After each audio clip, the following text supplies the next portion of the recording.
అనేది తెలుగుదేశానికి కావాల్సినంత కాన్ఫిడెన్స్ ఇచ్చింది.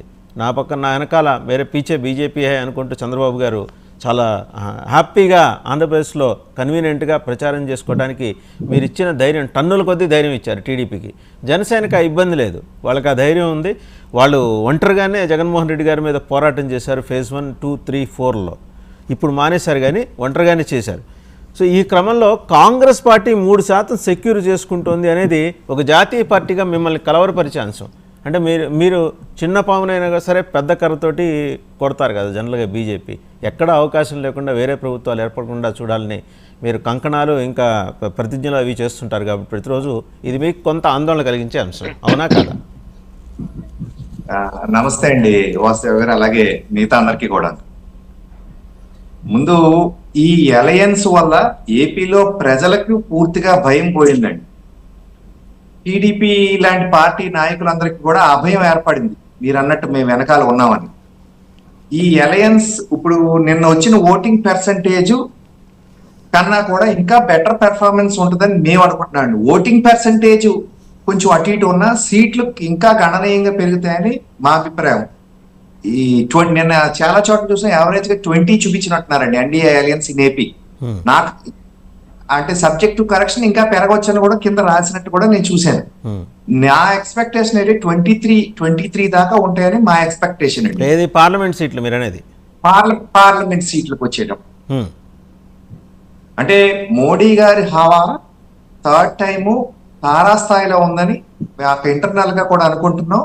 ఈ సర్వేలన్నీ చేయించాక కూడా డిఫరెంట్ అంటే నార్త్ ఇండియాలో సౌత్ ఇండియాలో కూడా సర్వే చేయించిన తర్వాత మన ఆంధ్రప్రదేశ్ వరకు వచ్చేటప్పటికి ఈ విధంగా ఇక్కడ ఉంది కాబట్టే, మోడీ గారి హవా ఆ స్థాయిలో ఉంది కాబట్టే టీడీపీ కూడా మాతో పాటు కలిసి వెళ్ళడానికి ముందుకు వచ్చిందండి.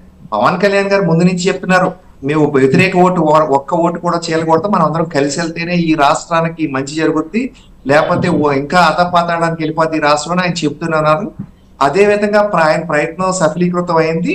లైక్ మైండెడ్ పీపుల్ అందరూ కూడా కలిశారు.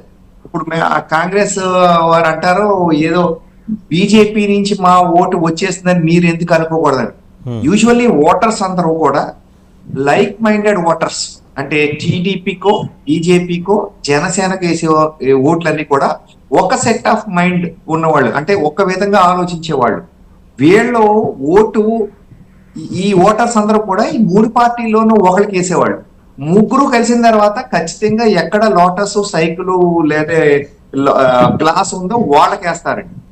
కాంగ్రెస్ కేసే మైండ్ సెట్ ఉన్న వాళ్ళంతా కూడా ప్రస్తుతం కాంగ్రెస్ చచ్చిపోయింది కాబట్టి వైఎస్ఆర్సీపీ వెనకాలన్నారు. వైఎస్ఆర్సీపీలో ఉన్న నాయకులు అందరూ కూడా కాంగ్రెస్ నుంచి వచ్చిన వాళ్ళే కదండి. బొత్స సత్యనారాయణ గారు, లేకపోతే ఇక్కడ మాకున్న కన్నబాబు గారు, ఎవరు ఇంక XYZ అందరూ కూడా రాష్ట్ర స్థాయిలో.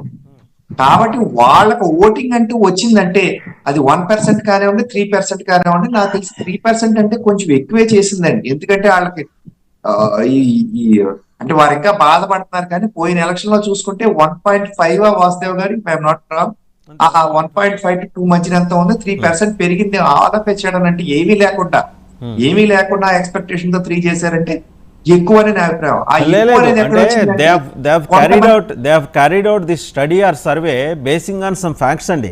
వాళ్ళు ఏంటంటే కంప్యూటర్ అసిస్టెడ్ టెలిఫోన్ ఇంటర్వ్యూ అనే మోడల్లో వాళ్ళు తీసుకున్నారు. 41,762 మంది అడల్ట్స్ని from across several parts of the state they have taken into consideration అండి. ఇక్కడ చాలా వాళ్ళు ఏబీపీ చేసేప్పుడు చాలా కేటగిరికల్గానే చేస్తుంది.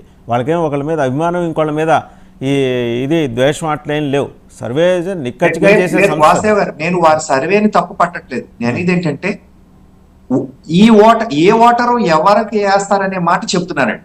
ఈ వైఎస్ఆర్సీపీ మీద నెగిటివ్, ఇందాక అన్నాను న్యూట్రల్ ఓటర్స్, ఒక పార్టీకి కొంచెం మొగ్గు చూపే ఓటర్స్ ఉంటారండి. ఒక పార్టీకి మొగ్గు చూపే ఓటర్స్ లో ఒక సెట్ ఆఫ్ పీపుల్ అంతా ఇటుపక్క ఉంటారు, అంటే టీడీపీ, జనసేన, బీజేపీ ఓట్ చేసే మైండ్ సెట్ ఉన్న పీపుల్. రెండో సెట్ ఆఫ్ ఓటర్స్ ఏంటంటే కాంగ్రెస్ మైండ్ సెట్ ఉన్న పీపుల్, అంటే వాళ్ళ ఇష్టపడి వాళ్ళకి ఓట్ చేసేవాళ్ళు. ఇప్పుడు ఆ కాంగ్రెస్ చనిపోయింది కాబట్టి ఆ ఓటర్స్ అంతా వైఎస్ఆర్సీపీ బకెట్ లో ఉన్నారు. అక్కడ నుంచి ఇప్పుడు వైఎస్ఆర్సీపీ పాలన నచ్చకపోగా మాకు వేయాలని వాళ్ళకి ఇష్టం లేకపోతే ఆ ఓటు ఇటుపోతుందంటే కాంగ్రెస్ పోతుంది అని నేను చెప్తున్నాను.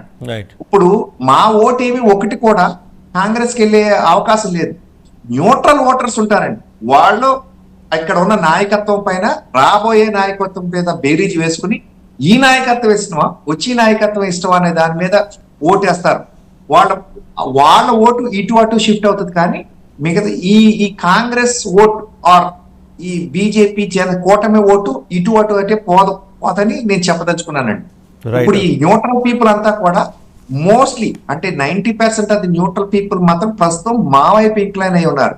ఇంకొకటి ఏంటంటే ఈ సర్వే కూడా నిన్న మొన్న తీసింది కాదు, కొంచెం ముందు నుంచి వారు తీస్తా ఉంటుంటారు. అంటే కూటమి ఏర్పడి కూటమిలోకి వచ్చామని కన్ఫర్మేషన్స్ అయితే నిన్న మొన్న, కానీ ఈ స్పెక్యులేషన్స్ అన్ని కూడా మోర్ దెన్ మంత్ జరుగుతున్నాయి. కాబట్టి వాళ్ళకు కూడా వాళ్ళకున్న న్యూస్లు వీళ్ళు వచ్చేస్తారా అందరూ ఓ పక్కకని వాళ్ళ ఒక అంచనా వేసుకుని ఆ అంచనా మీద నుంచి కూడా సర్వే అనేది 1-2 రోజులు అయ్యే పని కాదు కదా వాసుదేవ్ గారు, చాలా రోజుల నుంచి చేస్తా ఉంటారు. కాబట్టి అప్పటి నుంచి ఇప్పటికి మాకు ఇంకా గ్రాఫ్ పెరుగుతుంది. ఈ 1-2 వీక్స్ లో 3 పీపుల్ ఇంకా మారిపోతుందని దాని మీద మా ఎస్టిమేషన్ ఇంకా ఎంపీ స్థానాలు పెరుగుతాయి రాష్ట్రంలో అని చెప్తున్నాడు. యాక్చువల్ గా థర్డ్ సెట్ ఆఫ్ ఓటర్స్ ఎర్ర పార్టీకి వేసే ఓటర్లు అసలు ఓటు వేస్ట్ అవుతుందని వాళ్ళకి ఓటర్స్ కూడా లేదు, ఆ ఓటు కూడా వేయరండి. వాళ్ళు కూడా ఇటు అటు వేయాల్సిన అవసరం ఉంది. ఆ ఓట్లు కూడా మోస్ట్ లైక్లీ పవన్ కళ్యాణ్ గారు మా వైపు తెస్తారని మేము అనుకుంటున్నాం. రైట్, ఒకసారి శ్రీరామ్ గారి దగ్గరికి శ్రీరామ్ గారు CEO